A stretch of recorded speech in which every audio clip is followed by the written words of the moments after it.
पहले दिन पीरियड आया और मैं 15 घंटे सोई। उनका वो समय खत्म हो गया। उनकी उम्र कितनी है ये बता दीजिए? पहले हम उनका उम्र जानना चाह रहे हैं। ऐसे नेता ने बोली थी, रवि किशन भी आ गए थे जो कहते हैं कि लहंगा उठा दे रिमोट से। अब स्मृति ईरानी जी का पीरियड का जो दौरान है वो खत्म हो चुका है। शायद वो अब महामारी उनकी नहीं आती है। अब मुझे नहीं पता है कि उनका आता है कि नहीं आता है, पर वो अनुराग ओझा, कैसे हैं आप लोग? ठीक ही होंगे। स्मृति ईरानी का एक विवादित बयान जो सोशल मीडिया पर वायरल हो रहा है, उसी पर हम बातचीत करने के लिए गोरखपुर से ज्योति सिंह को जोड़े हैं। आज ही हमको बताएंगे कि क्या जो पीरियड्स है उसके दौरान महिलाओं को दर्द होता है कि नहीं। कई लोगों का हमारे पास सुबह से ही फोन आया कि भैया इस पे एक वीडियो जरूर बनाइएगा। तो हमने कहा कि ज्योति जी को एक बार मौका दिया जाए, क्योंकि वो एक्टिव भी रहती हैं और महिलाओं के प्रति उनकी जो प्रतिक्रिया आती रहती है, महिलाओं के लिए जो बोला करती हैं, वो मैं काफी पसंद भी करता हूँ। और इनके चैनल का लिंक भी डिस्क्रिप्शन में है, तो आप लोग इनके चैनल में भी जाके वीडियो देख सकते हैं। मैम आप बताइए, जो स्मृति ईरानी ने जो बयान दिया है, आप सहमत हैं? सबसे पहले हम बता देना चाहते हैं कि सारे गर्ल्स के लिए पीरियड्स जो होता है एक समान नहीं होता है। अब शायद स्मृति ईरानी जी का पीरियड का जो दौरान है वो खत्म हो चुका है। शायद वो अब महामारी उनकी नहीं आती है। अब मुझे नहीं पता है कि उनका आता है कि नहीं आता है, पर वो बता देंगी तो मेरे लिए अच्छा होगा। तो मैं उससे कोरिलेट कर पाऊंगी उन सारी चीजों को कि और वो ये भी बता देंगे कि उनके समय में जब उनके पीरियड्स आते थे तो वो कितना कंफर्टेबल रहती थी। शायद बहुत ज्यादा स्कूल तो गए ही नहीं है और उनका जो युवा अवस्था था, पता नहीं कामकाजी में निकला है कि नहीं निकला है, मुझे नहीं पता उन सब चीजों के बारे में। पर मैं अपनी बात बता दूं कि अभी भी मेरा पीरियड्स ही आया हुआ है और जब मेरा फर्स्ट डे रहता है तो उस पूरे ड्यूरेशन में पहले दिन मैं उठने के कंडीशन में नहीं रहती हूँ। दीवारों का सहारा लेकर के मुझे वॉशरूम तक जाना पड़ता है। यहाँ तक कि लोगों को जागरूक किया जा रहा है कि महिलाएं कपड़े का इस्तेमाल ना करें, लेकिन मैं लंबे से लंबा पैड ले लूं, किसी भी साइज का पैड ले लूं, मेरे लिए वो कंफर्टेबल नहीं होता है क्योंकि मुझे कपड़ा इस्तेमाल करना पड़ता है। यहाँ तक कि जब मेरे पीरियड्स आते हैं तो कॉलोनी की आंटियां भी मेरे उस पीरियड्स के ड्यूरेशन में मेरा समर्थन करती हैं और अपने घर के बेड शीट हो गए, पुराने कपड़े हो गए, वो भी मुझे देती हैं। खैर मैं हाइजीन का पूरा ख्याल रखती हूँ उस चीज में, साफ सफाई का। लेकिन अब मुझे नहीं पता है कि कौन सा सस्ता नशा वो फूंक रही है, क्यों ऐसा कह दी है, उन सब चीजों के बारे में मुझे समझ नहीं आ रहा है। जहां तक कि वो महिला होकर के ये शब्द कहा जाता है कि एक औरत ही औरत की दुश्मन होती है, शायद वो अपने लिए ही उन्हीं के ऊपर ये स्टेटमेंट अब बहुत ज्यादा परफेक्ट बोला गया है उन्हीं के ऊपर। मेरी मैम बात कर ले तो पहले दिन पीरियड आया है और मैं 15 घंटे सोई हूँ। होगा कि जब नीतीश कुमार ने एक बयान दिया था, जी। जब नीतीश कुमार ने एक बयान दिया था तो आप लोग भी बहुत कुछ बोल रहे थे कि ऐसा नहीं ऐसा होना चाहिए, ऐसे नहीं ऐसा होना चाहिए, नीतीश कुमार ने गलत कहा है। नीतीश कुमार के बयान पे मेरी वीडियो पूरे ट्विटर पे बहुत तेजी से चलाई गई है। नीतीश कुमार के बयान पे भावना आप लोगों की आहत हो जाती है क्या? स्मृति जी की भावना नहीं आहत हुई? नहीं, नीतीश कुमार ने जबकि अपनी बातों को देखिए, एक और चीज मैं कहना चाहूंगी, ये वही औरतें हैं जो कि हिंदी दिवस पे बहुत तेजी तेजी से चिल्लाती हैं कि हमें हिंदी में अपने संस्कृति सभ्यता के में प्रचार प्रसार करना चाहिए, फिर ये संसद में जाकर के इंग्लिश में क्यों बता रही हैं? इनको जो स्टेटमेंट बताना है वो जाहिर सी बात है जनता तक पहुंचानी है। और हमारा जो कंट्री है वो इतना ज्यादा नहीं है, फॉरेन नहीं है, यहाँ का जो लैंग्वेज है वो इंग्लिश नहीं है। यहाँ पे हिंदी दिवस मनाया जाता हो, कहाँ उस देश में महिला जो है, जो खुद ही कहती है संस्कृति सभ्यता हमारी मातृभाषा, मातृभाषा की बातें करती हैं, वो इंग्लिश में अपना बयान दे देती हैं। ये बात मुझे समझ में नहीं आई। वही बात नीतीश कुमार ने भोजपुरी में बोल दी है तो वल्गर हो गई। और आज उससे भी बेकार बात स्मृति ईरानी ने इंग्लिश में कही है तो शायद ये अच्छी लगेगी। मनोज तिवारी कह रहे थे कि नीतीश जी सठिया गए हैं, गांजा फूकते हैं, सस्ता नशा करते हैं, बहुत सारी चीजें भी, बहुत सारे ऐसे नेता ने बोली थी। रवि किशन भी आ गए थे जो कहते हैं कि लहंगा उठा दे रिमोट से। अब लहंगा उठाने के पीछे का क्या तात्पर्य है, कौन सा दृश्य बातें कर रहे थे, I am not sure about that. Manoj Tiwari कौन से सस्ते नशे की बात कर रहे थे, शायद यही उसका सप्लाई करते होंगे। स्मृति ईरानी के आत्मसम्मान पे ठेस पहुंच गया था, वो बता रही थी कि महिलाओं का अपमान हुआ है, नीतीश कुमार ने महिलाओं का अपमान किया है। तो इन्होंने जो स्मृति ईरानी ने कार्य किया है उससे महिलाओं के सम्मान में चांद लगा है, कितनी ज्यादा सम्मानजनक स्थिति बन गई है भारत की महिलाओं को, हम तो ये जानना चाहेंगे। और क्या सोच करके उन्होंने ये बात कही है वो भी एक्सप्लेन कर देंगी तो ज्यादा बेटर रहेगा। मैम मुझे लगता है कि उनके भी बच्चे हैं, उनकी भी बच्चियां हैं।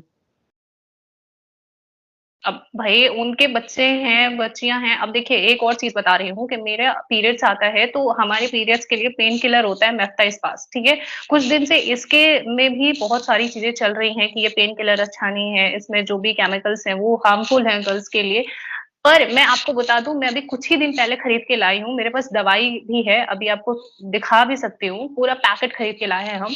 बिना पेन किलर के मेरा दिन नहीं शुरू हो पाता है। और जिस दिन स्मृति ईरानी मेरी मम्मी को मिल गई, तो मेरी मम्मी उनको मेरा जिस दिन हालत दिखा देंगी, उस दिन वो शर्मसार हो जाएंगी, अपने शब्दों पे वो सोच नहीं पाएंगी कि क्या कही है वो। हम जैसे भी लड़कियां हैं जिनका उठना, बेड से हिलना मुश्किल हो जाता है, भाई दीवार का सहारा ले ले तक हम वॉशरूम में जाते हैं पैड बदलने। जो लड़की दीवार के सहारे से चल रही है पीरियड्स के ड्यूरेशन में, उस हालात में वो कह रही है कि पेड लीव नहीं मिलना चाहिए। भाई आप हराम का खाती हैं तो दूसरों का क्या। एक तो लड़कियों के लिए वैसे ही घर से बाहर निकलना, लड़कियों की नौकरी करना बहुत ज्यादा कठिन कार्य है। आप समझ रहे हैं कि भारत देश में लड़कियों के लिए जॉब करना एक चैलेंज है, ठीक है, एक चैलेंजिंग मुद्दा है। उसमें भी अगर इस तरीके से महिलाओं के हक और फिर मजाक बना रही हैं पीरियड्स का, फिर गर्भावस्था का, तो फिर क्या कहा जाएगा। एक पुरुष कहता तो शायद समझ में भी आता कि उसको इस दर्द का आभास नहीं है। महिला ही दूसरी महिला के दर्द का मजाक बना रही है, बोल रही है कि क्या जरूरत है, it's not a handy cam.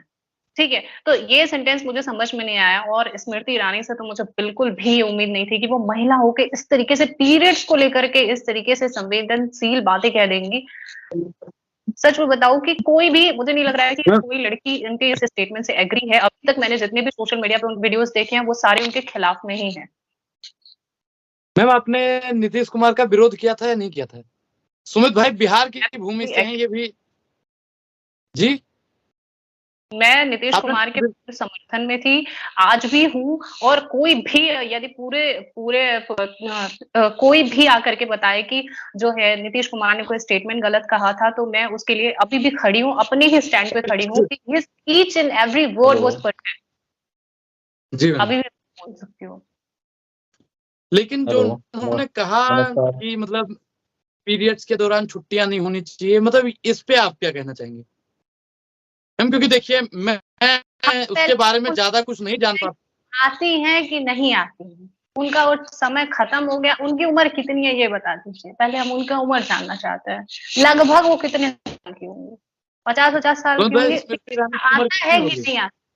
देखो, इस पे जवाब देखो, मैं एक ही कह सकता हूँ। जिस महिला का समय नहीं होता है, जिस समय मणिपुर में उस लड़की के साथ की जाती है, उस महिला को दर्द जब नहीं होता जब उत्तर प्रदेश के हाथरस में और तमाम जो जनपद है वहां पे, तमाम जो जिले की बात कर रहा हूँ, जो महिला की स्थिति और हालात जो उत्तर प्रदेश की, जब दिन दहाड़े गोली दी जाती है और रेप करके उनकी हत्या कर दी जाती है, पूरे परिवार की हत्या कर दी जाती है रेप करके, तो वहां साथ लेती है। लेकिन वहां पे जवाब देती है जहां पे एक महिला का पेन का मतलब समझते हो? उस समय जिस समय की वो बात कर रही थी ना, उसमें महिला का पेन एक हार्ट अटैक जो होता है। आपकी आवाज क्लियर नहीं आ रही है, कुछ नेटवर्क में प्रॉब्लम है। इस पे वही महिला है, ये वही महिला है स्मृति ईरानी जी, जो नीतीश कुमार जी के बयान को खंडन करती है। जो जहां पे वो एक जागरूकता की बात करते हैं, बायो के ऊपर बात करते हैं, एक तार्किक बात करते हैं, उस पे तो वो कहते हैं कि यार ये महिलाओं का सम्मान नहीं कर रहे हैं, महिलाओं का अपमान कर रहे हैं पूरे सदन के अंदर, पूरे देश के अंदर। आप क्या कर रही हो फिर महिलाओं के साथ? तो मैं यही कहना चाहता हूँ कि आपको मैंने देखिए जवाब देना दिया था कि जो भी नीतीश कुमार का स्टेटमेंट गलत साबित कर देगा, हम हर एक मीडिया प्लेटफॉर्म से अपना वीडियो डिलीट कर देंगे। कोई बोल भी नहीं किया। मैम एक बात देखिए, आप गोरखपुर की भूमि से आते हैं, एक बार नीतीश कुमार ने जो कहा था दोहरा दीजिए, लोग सुनना चाहेंगे। मैं तो बस इतना ही कहा था उन्होंने कि रतिया में लड़कवा और लड़किया के बिचवा में जो खेलवा होता है वो तो हो ही बे करेगा। लड़कियां अगर पढ़ी लिखी रहेगी तो खेलवा होने के ड्यूरेशन में, अंतराल में, अंदरवा गिरवाने के बजाय बाहरवा गिरवा देगी। यही उनका एग्जैक्ट ये वर्ड। शिक्षा पे बात थी, शिक्षा पे बात थी। बिल्कुल। लेकिन देखो ये चीजें देखो, हमें बायोलॉजी के हम देखो, मैं तो साइंस का एक स्टूडेंट हूँ। हाँ, आवाज आ रही है अनुराग भाई? उन्हें ये समझना पड़ेगा कि एग्जैक्टली डिस्चार्ज प्रोसेस की बात कर रहे थे। He was not talking about the process of the sex कि ये पोज ले लिया, वो पोज ले लिया, इस पोज में सेक्स करे। He was not talking about the pose of the sex. वो डिस्चार्ज की बात कर रहे थे, डिस्चार्ज की। और उनसे सुंदर शब्दों का प्रयोग करके भारत में कोई व्यक्ति नहीं समझा सकता है। उनको समझाना अपने राज्य के लोगों को था, जो कि उनके राज्य भाई, अगर आ रही है तो मैसेज करो। में हमें बार बार एक ही बात कही जाती है that we have to respect the mother tongue of any personality. हमें हर व्यक्ति को उसके मदर टंग में बोलने का पूर्ण अधिकार देना चाहिए, उसको अप्रिशिएट करना चाहिए। उन्होंने भी अपने मदर टंग का ही इस्तेमाल करा था। अगर मैं भोजपुरी बोलती हूँ, आप जैसा जानते हैं, हम हर बात में ब लगा देते हैं, किताबवा, खनवा, बस वही बोला है। पसंद भी ज्यादा करते हैं आपको लोग इसीलिए पसंद करते हैं। कुछ लोग कमेंट भी करेंगे कि ज्योति जी की जो भसवा है ना, उस भाषा में नहीं बोल रही है, ठेठ में बोलिए, ठेठ में लोग ज्यादा देखना पसंद करेंगे। तो हमारा वही भाषा है कि हम हमारी बात में ब लगा देते हैं। तो हमें तो बहुत अच्छा लगा जो भी उन्होंने बोला। उनके वर्ड्स में इवन सिंगल वर्ड कुछ गलत नहीं था, अंदर शब्द गलत नहीं था, बाहर शब्द नहीं गलत था, गिराना शब्द नहीं गलत था, खिलवा शब्द गलत नहीं था। उन्होंने इनडायरेक्टली बहुत अच्छे से डिस्चार्ज प्रोसेस को एक्सप्लेन कर दिया था। अब लोगों ने उन्हें इतना ज्यादा ह्यूमिलिएट कर दिया, हैरेस कर दिया कि उन्हें ऐसा लगा कि अगर मेरी वजह से किसी को आहत पहुंची है। देखो कितना अच्छा है कि उन्होंने माफी भी मांग ली। और कुछ तो ऐसे धूर्त बैठे हुए हैं कि अपनी ही गलती अपर घगई बतियाएंगे, बोलेंगे नहीं ये एकदम सही है। जी जी। तो आप आखिरी बात क्या कहना चाहेंगी स्मृति जी को? हमें बस इतना ही उनसे कहना है कि बस वो हमें बता दे कि उनका पीरियड आता है कि नहीं आता है। मैं लिटरली जानना चाहती हूँ। और ये भी जानना है मुझे कि मतलब वो अपने टाइम पे कैसे, मतलब कहीं ऐसा तो नहीं है कि उन्हें पीरियड्स आते ही नहीं थे, या तो अगर आते हैं तो फिर वो कैसे इस चीज से वाकिफ नहीं है। और उन्हें तो हर चीज तक सदन में आप जैसे कि मेरा नहीं खाती हूँ क्योंकि खाने में मैम सदन के अंदर कई महिला सांसद हैं। नहीं, देखिए क्या है कि अब हमको लग रहा है सदन में टॉपिक बचा नहीं है, तो इन लोगों का है कि लाइमलाइट में आना है हमें। अब कुछ बतिया दो, उसमें कुछ न कुछ ऐसे बोल देना है, चाहे वो लोग सोच नहीं रहे हैं। जब नीतीश कुमार ने बोला तो लोग कह रहे थे कि इनकी स्क्रिप्ट लिखी किसने थी। अब इनका स्क्रिप्ट कौन लिखा था हमको ये जानना है।